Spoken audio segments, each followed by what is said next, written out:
You know, Yerushalayim Shel Zahav, you know, that one of the verses, V'ani Kinor, I am your fiddle. It is taken directly from this. Where did she say? Okay, yeah, they didn't have the. It's Kinor Ani. It's the exact same verse, just phrase the wording differently. It's taken from this. It's from Yehuda Levi, the great rabbi and poet of medieval Spain.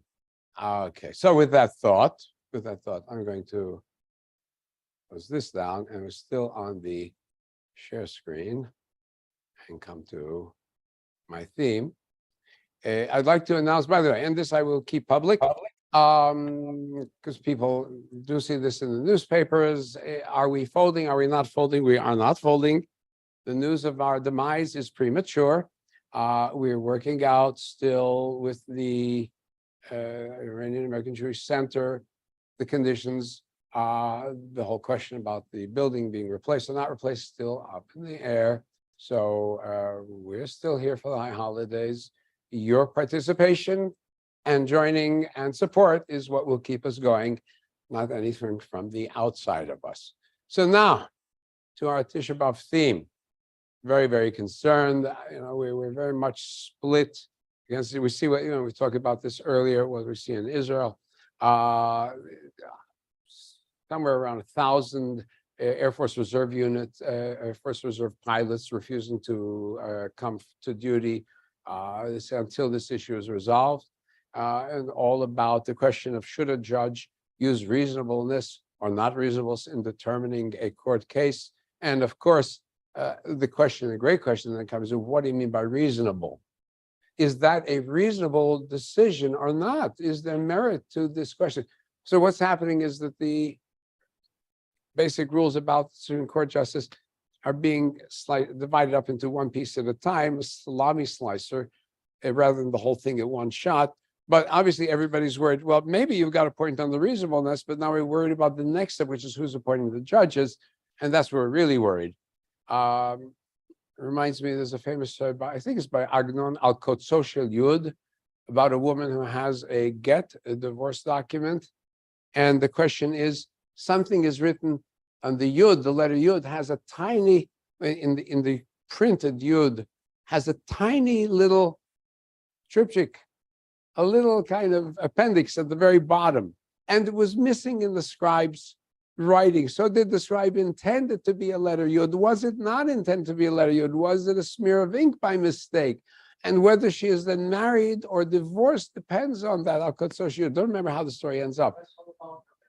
Yeah. So, but the same thing, this question, what do I mean by reasonable? What is reason? How do I define reasonable? So Dershowitz has a critique about the critique. Actually, said, well, what do I mean by reasonable? And so that's a hole in the law that is wide enough for a truck to go through.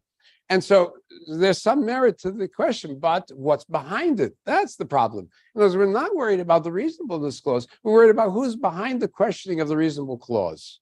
And that's what's behind all of this. So it brings me to the topic of Tisha B'Av. We have the same problem in the United States. People won't talk to each other. Their issues, they can be discussed. What everybody's doing is taking the most extreme example on both sides, is that you see, right? And hunkering down and presenting the most extreme arguments in defense, rather than coming and looking for, well, here's what I really have in mind. And even in this congregation, history of this congregation, somebody asked, why am I trying to work with the landlords? Because when we work against the landlords, we end up with nothing. And I say, let's work with, because we had a past in this congregation where the members of the congregation, the board, could not talk to each other without cursing each other. And that's why the building was sold in the first place. I'm going to give you the short and long of it and how we lost the rights to the building in the first place. So we, 30 years ago almost, 97, 98, something like that. It was 25 years. So that is now getting me to my question. What is the greatest sin of all? So we go to the discussion. It is in the Talmud on Yom Kippurim. Actually, it's a discussion on Yom Kippur. And then we go into the question, Mikdash Rishon mipnei macharev. Well, why was the first temple destroyed? And it says three things. avodah zarah, gilui arayot, shfichut damim. These are the three cardinal sins of Judaism. You can get by with anything else and get away with it if you're under duress. But these three things you can never do, even under duress, which is worship of the idol. And it was now. What if you're forced to in private? In private, you can get away with it. But if you're in public, it's a public demonstration. You have to stand up for your beliefs, life or death. Gilui arayot. Gilui arayot. What if somebody holds a gun to you and says, "Go rape that woman"? No. Why? Because they say every guy is going to use it as an excuse. That's males, right? Shfichut damim, bloodshed, right? To intentionally go. If you're taking self-defense, if you are exacting punishment of someone who deserves a different thing, but to intentionally go and murder, right? Those are the three things. So if somebody points a gun to your head and says, "Go shoot that guy," you take the bullet. Well, that's it. Okay. Why? What is the cause? They say, Ki katzah hamatzah mihistareah. The first question, idol worship. The bed is too short for stretching. That's a strange quotation to prove that that's idol worship. And the cover is too narrow for gathering. It is a sexual illusion. That's what the rabbis explain. It's a play on words. The bed is too small for two men to sleep on top of one woman. That's what it means. What does that mean? That in the temple, you have a temple for the people of Israel with one God, and they introduced a second God into the temple. Two guys on one girl. That's the illusion. That's the metaphor. And the reference they interpreted is going back to King Manasseh, who undid, right? After I said was about Isaiah, the period of Hezekiah, loyal, bringing back the worship to the temple, cleaning out the temple. Then his son Manasseh erases and undoes everything. He's kissing the literal rear end of the Assyrian rulers. He becomes a very successful king and so on, but at the price of introducing idol worship, their practices into the temple. Well, what about sexual relations? Gilui arayot. There's a sort of a funny one. Dichtov yanki gavu benot Zion. Lechna nitiyot garon. Taken from Isaiah. The daughters of Zion are haughty and walk with outstretched necks and wanton eyes, right? Remember, these are the daughters of the wealthy. He's complaining about the daughters of the wealthy. You got your money, you're walking mincingly. They take like this, right? You see what I got? That kind of approach, right? All right. So it is, in short, blaming the women for enticing young men with their postures, winks and perfumes. And then shfichut damim, bloodshed. Well, what's the example? Gam dam naki shafach Menashe. It's recorded in the Book of Kings. Menashe king not only did bring idol worship into the temple, but he shed innocent blood very much until he filled Jerusalem from one end to the other. Milei et Jerusalem po pe pe. Pe pe is mouth to mouth, po po, from here to here. Well, it's in reintroducing the pagan worship to the temple and allying himself to Assyria. Said that he's also offered his own son to Moloch, burning his son. And we're not sure if he actually burnt his son, but it just singed his son. But also, in order to do this, wiped out the remaining prophets and the loyalists of God from his father's period. Mass assassination, a purge.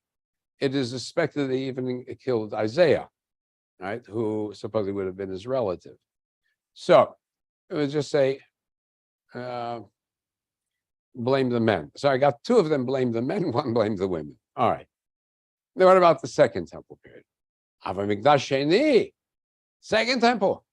They're all studying Torah and all doing mitzvot and gemilut chasadim. They were doing all sorts of nice things, good deeds to each other, helping, charity, assistance. Why was it destroyed? Because they had groundless hatred. People couldn't stand each other. They might have had disputes, but they, instead of discussing the dispute on its merits, just turned against each other. Lamdecha shekula sinat chinam, to teach you that groundless hatred, keneged shalosh avirot, is equal to the three worst sins: idol worship, adultery and the shedding of blood. Right? The three. So now we ask the question, what about the first period? They were wicked. The only thing was, in the first temple period, they were hypocrites in the sense that they said her chiefs judge for bribes, or priests give rulings for a fee, or prophets divine for pay. And yet they rely on the Lord, saying, the Lord is in our midst, no tragedy will overtake us. All right? So a little hypocrisy going on while they're doing terrible things, bribery, fake justice, and so on. The prophets saying, whatever the king wants, I'll say for a fee. Right? And you pretend to be righteous. Okay? Therefore, they were destroyed. Zion plowed as a field, Jerusalem a heap of ruins. So the hypocrisy that did them in also, hiding behind the faith that God would save them. Well, what about hatred? Wasn't there any hatred in the first temple? It's written, Migurai el cherev hayu et ami lachen sfok al yarech. Cry and wail, son of man, for this was for my people. Before the prince of Israel, they be cast before the sword together with my people, therefore strike the thigh in mourning, sign of mourning. These are the people who eat and drink with each other and then stab each other with verbal barbs. They do all this show outside, then behind the scenes, they start to engage in all kinds of intrigues to undermine. So even those who were close to each other, drinking buddies, eating buddies, really couldn't stand each other. And the actual history was that even after the temple fell the first time, the Babylonians did not destroy everything. They left a governor, Gedaliah, part of the royal family, appointed him as governor, and he started the process of rebuilding the farmland so the people could make a living, so they wouldn't desert the land. And then he was assassinated at the hands of men whose life he had spared. And as a result, the rest of the people who could escaped to Egypt, figuring the Babylonians are going to come in and wipe out everything else, emptying the land. All right, so that is how bad, right? Turning against each other. But then the Gemara goes on and says, well, whose fault was it? In the first temple case, it was the leader's fault. Second temple, it's the whole people. So it's the second temple is the entire people. Worse. That makes it worse. And it goes on, it says, in the first case, the first temple, their sins were uncovered, and so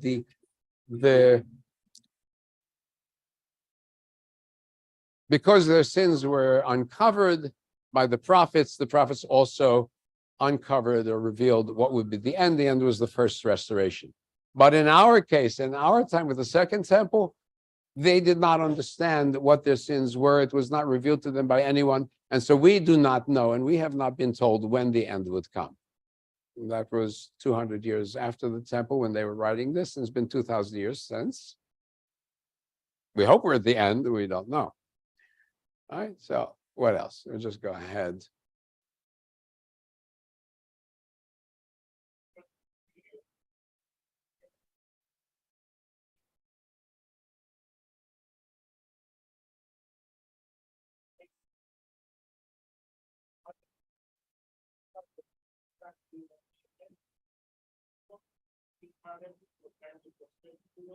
Yeah. Undid, yeah. So we know this, it was going back and forth constantly. Yeah. And so at the end was the country was weakened internally. Right. So finally they go into this discussion.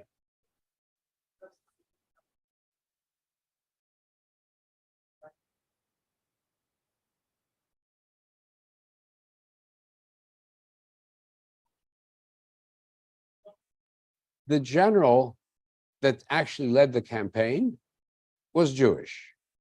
There's Vespasian, and then under him, the general in command of the field army.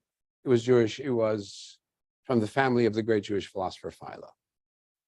There were Jews in top positions in the Roman government. Yeah. And Josephus was a commander in the north, who turned to the Romans when he saw there was no resolution. So, but why was it finally destroyed? Why was it? So the Talmud gives a very good story. It says the destruction came down to Kamsa ubar Kamsa. A Kamsa ubar Kamsa. It's in the words of Rabbi Yochanan. And so two guys named Kamsa and Bar Kamsa, except the guy's names gives away. Kamatz is you grab hold of something. So Kamsa is grabbing hold of something. Kamsa and Bar Kamsa. Well, it's another word for locust. So it's about a locust and the son of a locust. What is a locust? Not much. It's a nonsense. The difference between a locust and a son of a locust. That's where it destroyed, right? Trying to point out that how out of stupidities everything collapses.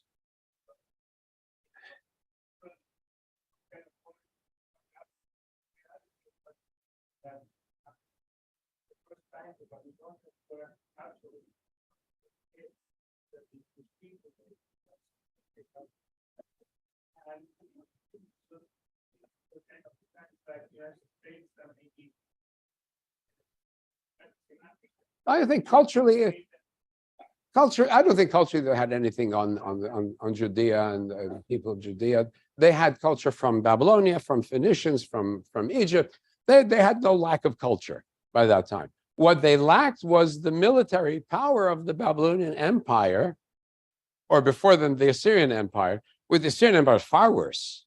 They was just divide and destroy completely. The Babylonians divide and you take advantage of. They were a little bit more sophisticated. Right. And you dislocate the populations in order to prevent any further rebellion.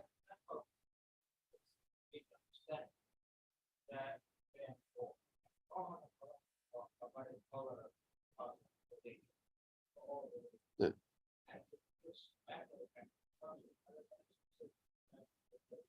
Yeah.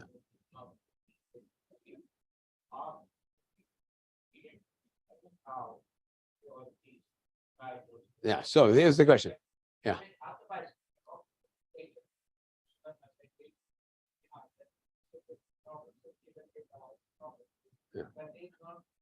The Jews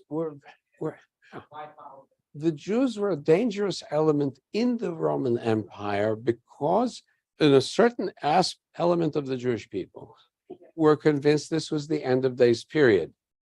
And therefore the end is coming. Christianity is a variation on it. It merely took a non-political route instead of political route. But it very clear at one point it was the political movement also at the beginning. In the beginning, later became political with Constantine. Yeah.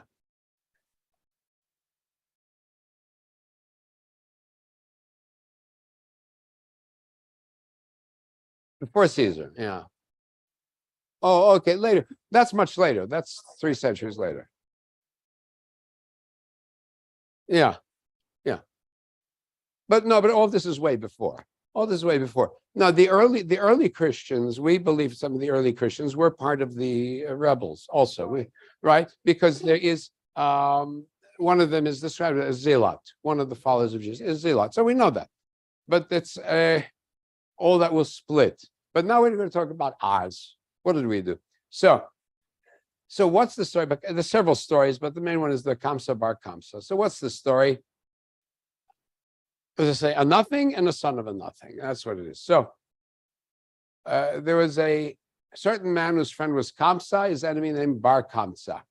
And so this man made a large feast, said his servant sent, go and bring me my friend Kamsa.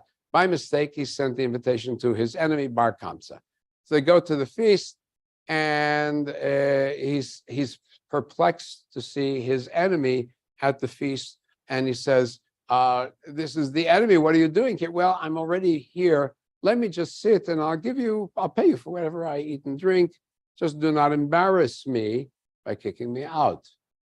And then it goes on and he says, no way, you must leave. He says, I'll give you money for half the feast. Just don't embarrass me in public. He says, no, you must leave. He says, I'll pay the entire feast. And he says, no, you must leave, right? That's how far his hatred was. Finally, the host took Bar Kamsa by his hand, stood him up and took him out. That's how far. Well, said Bar Kamsa to himself, since the sages were sitting there at this feast, all the great wise men of Jerusalem, they did not protest to say you're embarrassing this man. They saw that I was humiliated. And we learned from that, they were content then. They agreed with the humiliation. I will now inform against the king, against them to the king. So it is this failure of the leadership to prevent the shaming that led to destruction as well. So it's the hatred, then the inability to stand up and say, let's calm down, lead to destruction. Failure of leadership. Right. So the story goes on. He goes to the emperor, sends a message. The Jews rebelled against you. And he says, well, how can I know? He says, send them an offering in honor of the government. You see, they'll reject it. So the emperor sends a calf. Bar Kamsa gets hold of the calf before, cuts the calf in a certain part, blemishes it. It's unfit for sacrifice. The story goes on. The sages in the temple realize that it's a setup. And they want to offer the animal, but they debate among themselves. And finally, one of the sages says, no, because if we do this, everybody will say that we can be bribed in our sacrifices. It would undermine the purity of the sacrificial system. Okay. They could have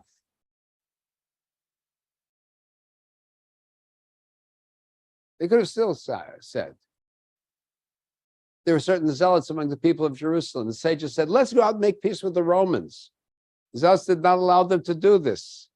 They said, let's go out and engage in battle with the Romans. And the sage says, you will not be successful. Wait until the siege is broken. And so what the zealots did is they destroyed the storehouses of food and created a general famine. So I couldn't win. You can't win. I'm going to destroy everything. I'm going to destroy it under me. So what is it that how do we even save ourselves? So the story goes on. Abba Sikara, and as a name, but it also can be read as the head of the Sikarii. The word Sikarii, the dagger people, still in use till today. There was a movie, Sikarii, about the gangs, Hispanic gangs using a knife to get rid of enemies. So there was a word in use then already. He is the leader of the zealots. Biryon, the word Biryonim, thugs. And he's also the son of the sister of Rabbi Yochanan ben Zakkai, the great rabbi who will save the day. So we see even families are split against each other.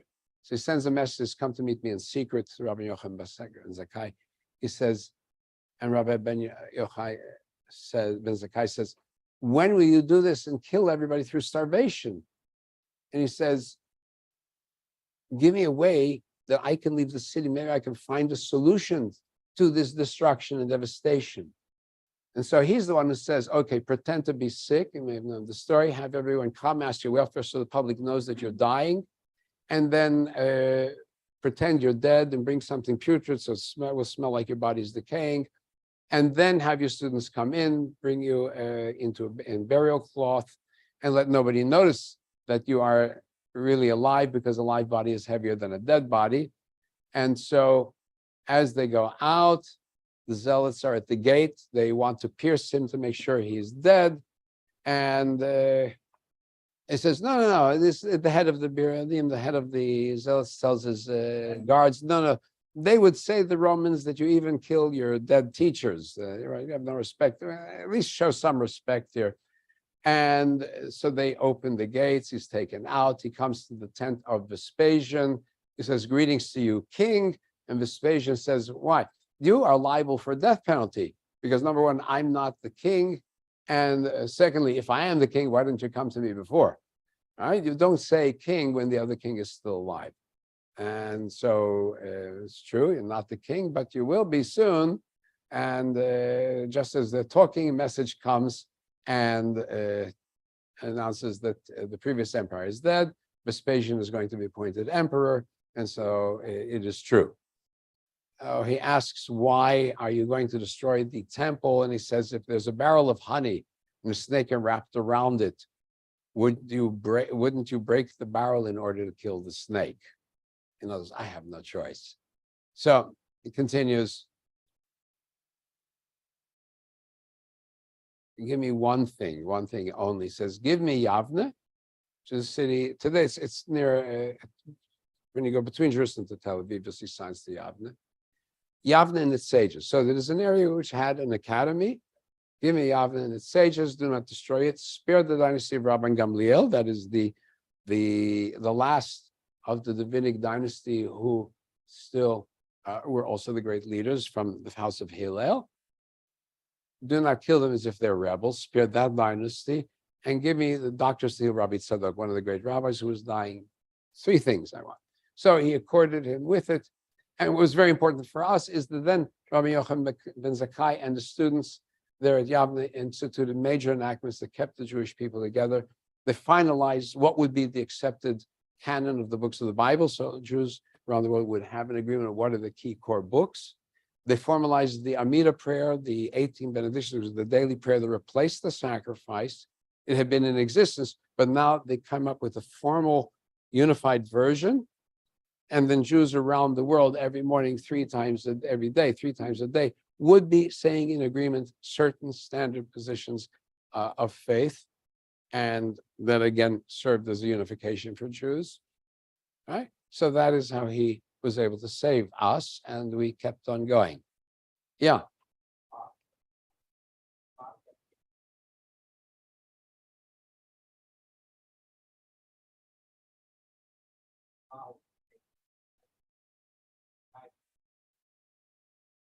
Yeah.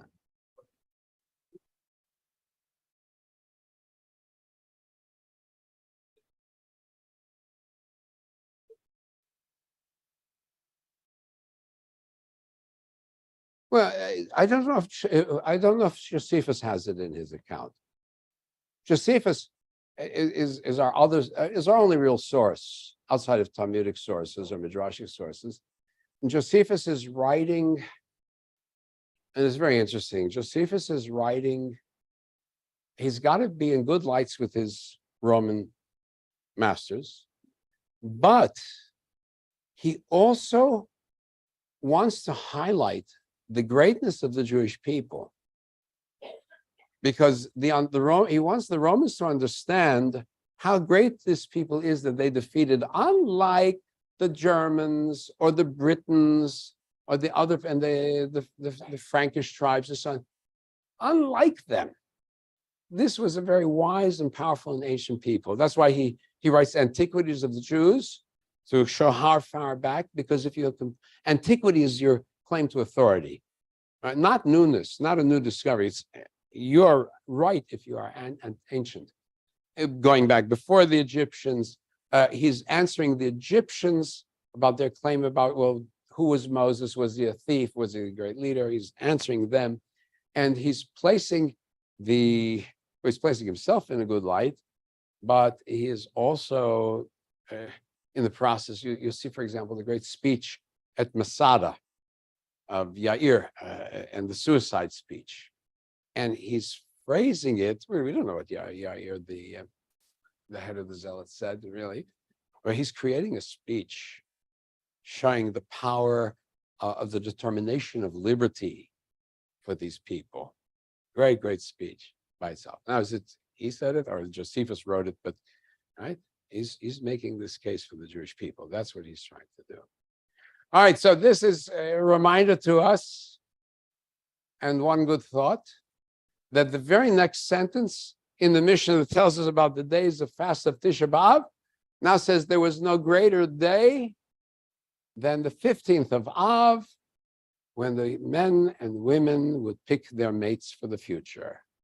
And then goes on and says, and in the end of days, God will pick the children of Israel again for redemption. So it ends on that note. So next week, 9th of Av, 6 days later is the 15th of Av. Right? There's this intentional turn from the worst to the great hope. So that's what we hope for, a great turn. That's what we may have. We pray for that. So to everybody, Shabbat Shalom. Shabbat Shalom.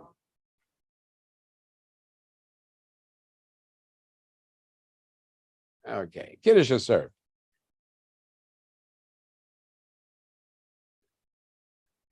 Yeah, okay, thank you. Like this.